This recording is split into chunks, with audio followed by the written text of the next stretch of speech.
नमस्कार प्यारे साथियों, मैं मनोज भट्ट पुनः आप सभी का स्वागत करता हूं अपने YouTube चैनल यूके टीचिंग परीक्षा की क्लास में। जुड़ना है एक सकारात्मक ऊर्जा के साथ और की पॉइंट का आपको नोट्स बनाते हुए चलना है।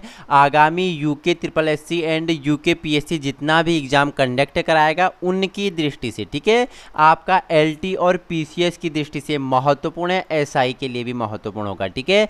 जुड़ना है, चर्चा परिचर्चा करेंगे भारत का इतिहास, हिस्ट्री ऑफ इंडिया के बारे में। कितने 150 क्वेश्चन हम करने वाले हैं और 150 क्वेश्चन के कितने 3 वीडियो आएंगे, ठीक है, 3 वीडियो आएंगे। प्रत्येक पार्ट में हम 50 एमसीक्यूज लगाने वाले हैं। जुड़ना है, वीडियो पसंद आए तो उन लोगों तक पहुंचाने की कोशिश करें जहां संसाधनों के अभाव हैं। बाकी सपना आपका साकार हम करेंगे। इच्छा, मेहनत, दृढ़ शक्ति, संघर्ष आपका होगा। मार्गदर्शन आपका अपने यूट्यूब चैनल यूके टीचिंग परीक्षा का होगा। बाकी इस वीडियो की पीडीएफ आपको मैं यूके टीचिंग परीक्षा के टेलीग्राम ग्रुप में शेयर कर दूंगा, उसी के साथ व्हाट्सएप में भी मैं आपको शेयर कर दूंगा। और वीडियो के नीचे डिस्क्रिप्शन में जो तीसरा पार्ट आएगा उसका डिस्क्रिप्शन में भी इसका मैं क्या कर दूंगा, पीडीएफ को अटैच कर दूंगा, ठीक है। तो क्वेश्चन नंबर पहला आपके लिए है, पूछ रहा है निम्नलिखित में से किस राजवंश के शासकों में सोने के सिक्के में सोने की प्रतिशत मात्रा सबसे अधिक थी, ठीक है। किस राजवंश का समय था जब सोने के सिक्के प्रचलित में आए, उनमें सोने की मात्रा अधिक थी, मिलावट कम थी, सोने की मात्रा, सोने का प्रतिशत अधिक था। ऑप्शन ए है मौर्य वंश, ऑप्शन बी है हिंदू यूनानी, ऑप्शन सी है कुषाण वंश, ऑप्शन डी है गुप्त वंश। तो आपको बता दूं ऑप्शन सी आपका राइट आंसर हो जाएगा, ठीक है। जो कुषाण वंश था उस समय क्या सोने के सिक्के प्रचलित में थी और इसमें सोने की मात्रा, ठीक है, सोने का प्रतिशत क्या था, अधिक मात्रा में था। तो ऑप्शन आपका सी क्या हो जाएगा, राइट आंसर हो जाएगा, ठीक है। क्वेश्चन नंबर सेकंड है आपके लिए, देखो पुरास्थलों से प्राप्त सिक्कों में किसकी जानकारी मिलती है, ठीक है। ऑप्शन ए है धार्मिक इतिहास, ऑप्शन बी है सामाजिक इतिहास, ऑप्शन सी है आर्थिक इतिहास, ऑप्शन डी है उपयुक्त सभी। तो फटाफट मुझे बताएंगे पुरास्थलों में प्राप्त सिक्कों में किसकी जानकारी मिलती है।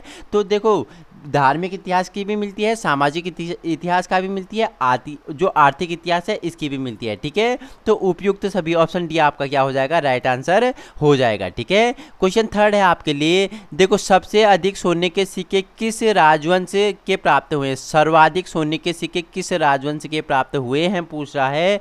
तो किस राजवंश के हुए हैं आप मुझे बताएंगे, तो किसके हुए हैं, ऑप्शन सी गुप्त वंश के हुए हैं सर्वाधिक सोने के सिक्के, ठीक है।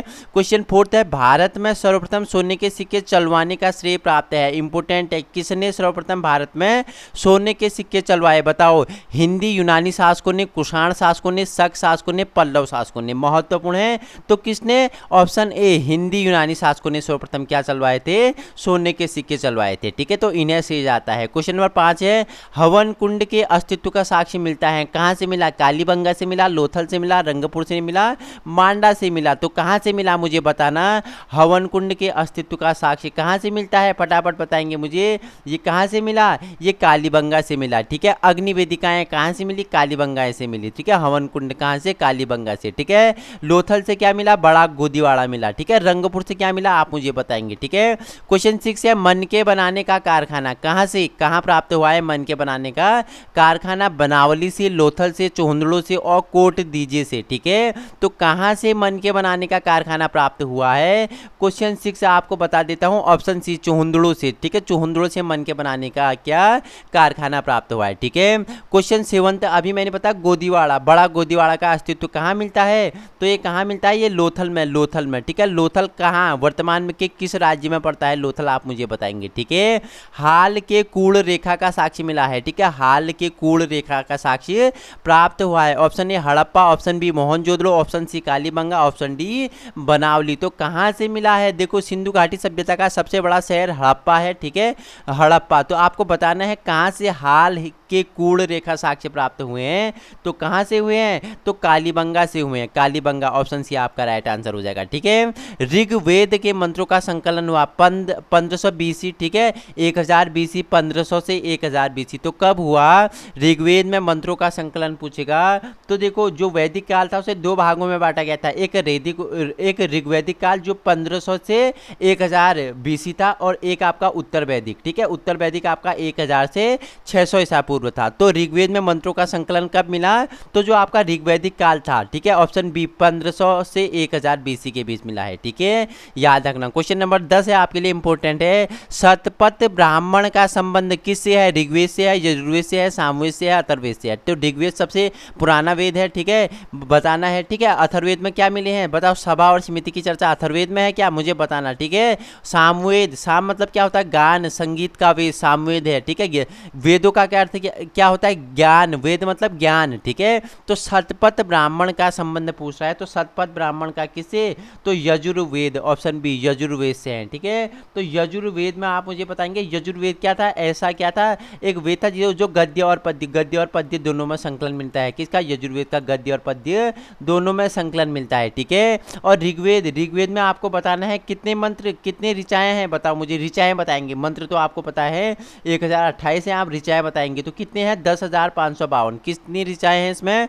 10,552 इसमें ऋचाएं हैं ऋग्वेद में, ठीक है। सामवेद में कितने हैं? 1875 ऋचाएं हैं। सामवेद में कितने हैं? 1875। सामवेद में कितने हैं? 1875 ऋचाएं हैं, ठीक है। और पूछेगा अथर्ववेद में कितने? 20 कांड हैं, 731 सूक्त हैं और 5987 इसमें मंत्र है, ठीक है। तो याद रखना, चारों ऑप्शनों को आपको क्या कर दिया? आपके सामने डिफाइन कर दिया है। क्वेश्चन 11 है, उपनिषदों का प्रमुख प्रतिपाद्य विषय है, क्या है? द्वैतवाद का निरूपण, अद्वैत का निरूपण, विशिष्टाद्वैत का निरूपण, द्वैतवाद का निरूपण।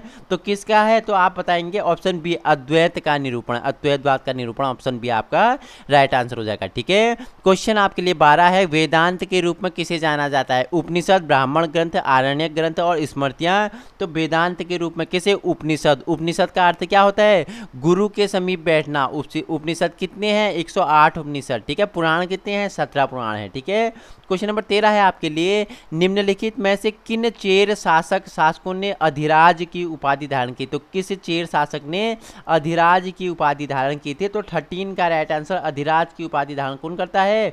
तो आपको बता देता हूं, बताओ मुझे कौन करता है? नेदुजरेल आदन करता है, कुटुवन करता है, सेन गुटुवन करता है। तो तीनों करते हैं क्या? अधिराज की उपाधि, ठीक है, अधिराज की उपाधि तीनों ने, ठीक है। उपयुक्त सभी आपका राइट आंसर हो जाएगा, ठीक है, उपयुक्त सभी, ठीक है। क्वेश्चन 14 है, निम्नलिखित में से कौन सा चेर शासक गन्ने की खेती का जनक माना जाता है? अब बताओ, क्वेश्चन अगर ऐसा एग्जामिनर ने पूछ लिया ना तो आपका दिमाग सनक जाएगा। आप पहली बार सुन रहे गन्ने की खेती का जनक, ठीक है, गन्ना, ठीक है। तो किसे माना जाता है? तो अदगाईमान को, ठीक है, अदगाईमान को, ऑप्शन सी आपका राइट हो जाएगा। आदिगाईमान को जाना जाता है गन्ने की खेती का जनक, ठीक है। क्वेश्चन 15 है, संगम साहित्य में आए वेलो शब्द का तात्पर्य है, इंपोर्टेंट है। वेलो शब्दों का तात्पर्य किससे है? तो वेलो का विष्णु से है, ऑप्शन ए विष्णु से है। जो संगम साहित्य में वेलो शब्द आया है इसका तात्पर्य किससे? विष्णु से है, ठीक है।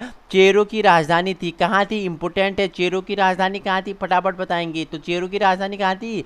बता मुझे। वज्ज थी, ठीक है, उरियोर थी, मदुरा थी, काची थी। आप मुझे कमेंट में बताएंगे चेरो की राजधानी कहाँ थी, ठीक है। आपका आंसर चाहिए मुझे। एक्टिविटी करोगे तो प्रोवर्जन बनना है तो एक्टिविटी करना पड़ेगा, ठीक है, मेरे साथ एक्टिविटी करना पड़ेगा। मुझे बताएंगे, फीडबैक देंगे, कमेंट में बताएंगे चेरो की राजधानी कहाँ थी, ठीक है। क्वेश्चन 17 है आपके लिए, निम्न में से कौन सा अनिश्चयवादी अथवा अश्रेयवादी था? तो कौन था आपको बताना है। 17 का तो कौन था? तो संजय वेल्थिपुत्र, ठीक है, संजय वेल्थिपुत्र आपका क्या था? अनिश्चयवादी अथवा अश्रेयवादी था, ठीक है। क्वेश्चन 18 है, निम्न में से कौन सा दार्शनिक पुनर्जन्म तथा कर्म को नकारता है? तो कौन सा दार्शनिक पुनर्जन्म तथा कर्म को नकारता है? देखो, पकुद, कच्चायन, गौतम बुद्ध, महावीर स्वामी और बृहस्पति। तो कौन सा दार्शनिक पुनर्जन्म कर्म को नकारता है? तो नकारता है कौन, इसे हटाता है कौन, इसको नहीं मानता है? तो कौन नकारता है इसे, बताओ मुझे। तो इसे नकारता है पकुद, कच्चायन, ठीक है, ऑप्शन ए आपका राइट आंसर हो जाएगा। बाकी ये क्या, ऑप्शन ए आपका राइट आंसर हो जाएगा, ठीक है। क्वेश्चन 19 है, निम्न में से कौन वेदों को अपौरुषेय मानता है? वेदों को अपौरुषेय किसने माना, ठीक है। चार्वाक दर्शन ने माना, जैन दर्शन ने माना, बौद्ध दर्शन ने माना, वेदांत दर्शन ने माना। 4 ऑप्शन आपके सामने हैं दोस्तों, आपको लॉक करना है। क्वेश्चन 19 का राइट आंसर क्या हो जाएगा? वेदांत दर्शन, ऑप्शन डी, वेदांत दर्शन आपका राइट आंसर हो जाएगा, ठीक है। क्वेश्चन 20 है, जैन दर्शन किसके करीब थे? न्याय दर्शन के, सांख्य दर्शन के, पूर्व मीमांसा और बौद्ध दर्शन के, ठीक है। और उसी के साथ न्याय दर्शन के मुझे बताना प्रतिपाद किसने किया, सांख्य का किसने किया, ठीक है। पूर्व मीमांसा मैंने बताया कपिल, गौतम, ठीक है। और कणाद मैंने बताया हुआ है, पतंजलि, ठीक है। तो न्याय दर्शन, सांख्य दर्शन, पूर्व मीमांसा और बौद्ध दर्शन। तो बताएंगे जैन दर्शन किसके करीब है, तो किसके करीब था, तो सांख्य दर्शन, ठीक है। सांख्य दर्शन के प्रतिपादक कौन है बताओ, ऋषि कपिल हैं क्या, मुझे बताना कपिल है क्या, मैं ठीक बोल रहा हूँ, कपिल हैं, बताओ बताओ मुझे, सांख्य दर्शन आपको बताना है, ठीक है।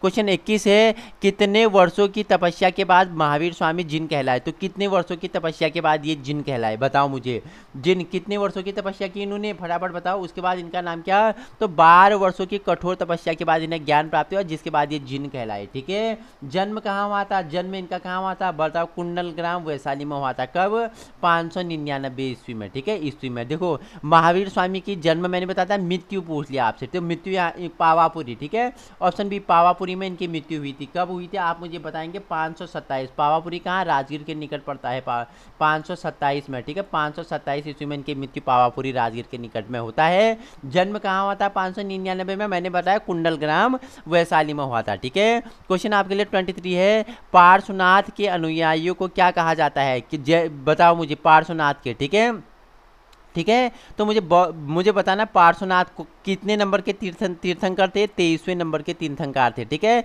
सम्मेद पर्वत पर इन्हें ज्ञान प्राप्त हुआ है, ठीक है, सम्मेद पर्वत पे। तो पार्श्वनाथ के अनुयायियों को क्या कहा जाता है, भिक्षु, सन्यासी, निर्ग्रंथ और श्रमण। तो क्या कहा गया इन्हें, तो इन्हें निर्ग्रंथ कहा गया, इंपोर्टेंट है क्वेश्चन। 23 का सी आपका राइट आंसर हो जाएगा, ठीक है।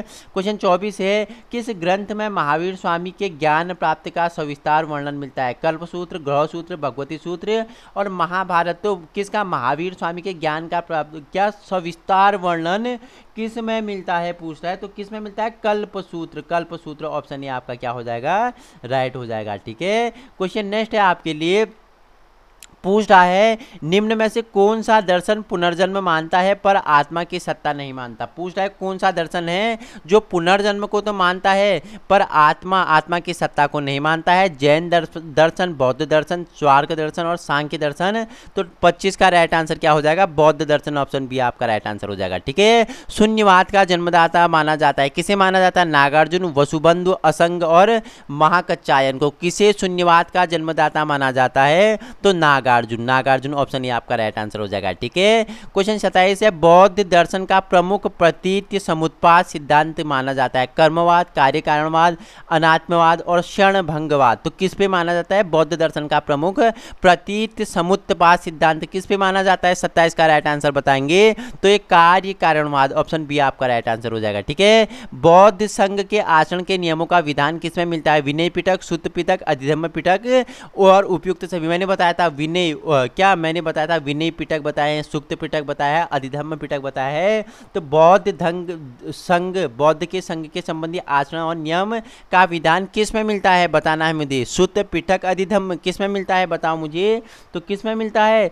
तो विनय पिटक, विनय पिटक, ठीक है, विनय पिटक। मैंने बताया आनंदी, उपाली और मोगलीपुत्री तीनों के बारे में किसको किसने रचा था मुझे बताएंगे, कमेंट में एक्टिविटी चाहिए आपके, ठीक है। निम्नलिखित में से कौन सा एक आलवार संत थे, कुलशेखर, ठीक है, संभवर थे, अप्पर थे या आपका वेंकटनाथ थे। तो कौन आलवार संत थे पूछ रहा है, तो कौन थे, कुलशेखर, ऑप्शन ये आपका राइट आंसर हो जाएगा, ठीक है।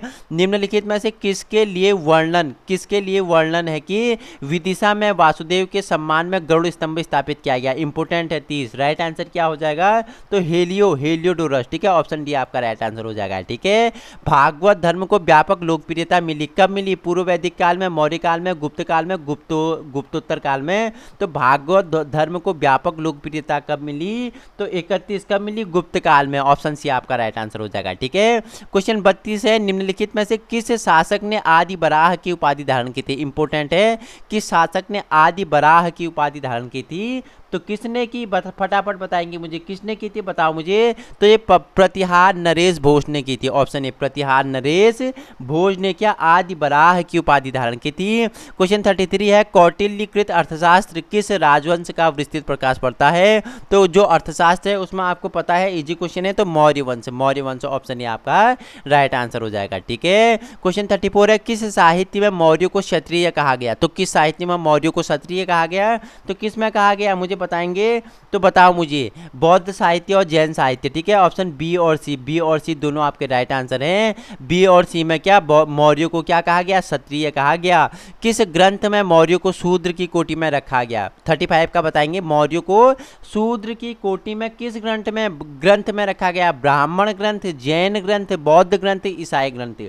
चार ऑप्शन आपके पास हैं। मौर्यों को शूद्र की कोटि में किस ग्रंथ में रखा गया था, तो ऑप्शन ए आपका ब्राह्मण ग्रंथ में, ठीक है। मौर्यों का वंशीय चिन्ह क्या था, ऑप्शन सी वंशीय चिन्ह इनका क्या, मयूर पक्षी था। इंपोर्टेंट है, मयूर पक्षी था, ठीक है। क्वेश्चन 37 है, हेलियोडोरस किस यवन शासक का राजदूत था, तो ऑप्शन डी किसका, एंटियालिकीडियोस का, ठीक है। किसका था बताओ मुझे फटाफट। तो एंटियालिडोस का क्या था, ये हेलियोडोरस यवन शासक किसका राजदूत था, एंटियालिडोस का था, ठीक है। क्वेश्चन आपका 38 है। 38 का राइट आंसर क्या होगा, निम्नलिखित में से कौन सा कोट सही कार्यक्रम है। देखो कौन सा कोट, डिमोडोटस प्रथम, डिमोटिरेसस प्रथम, मिनांडर एवं डियोटोटस द्वितीय, तो कौन सा आपको बताना है। 38 का फटाफट मुझे बताएंगे, तो ऑप्शन सी आपका सी, ठीक है। डिमोडोटस प्रथम, ठीक है, उसके बाद डिमोटोटस द्वितीय, उसके बाद डिमेट्रियसस प्रथम एवं मिनांडर, ऑप्शन सी आपका राइट आंसर हो जाएगा, ठीक है।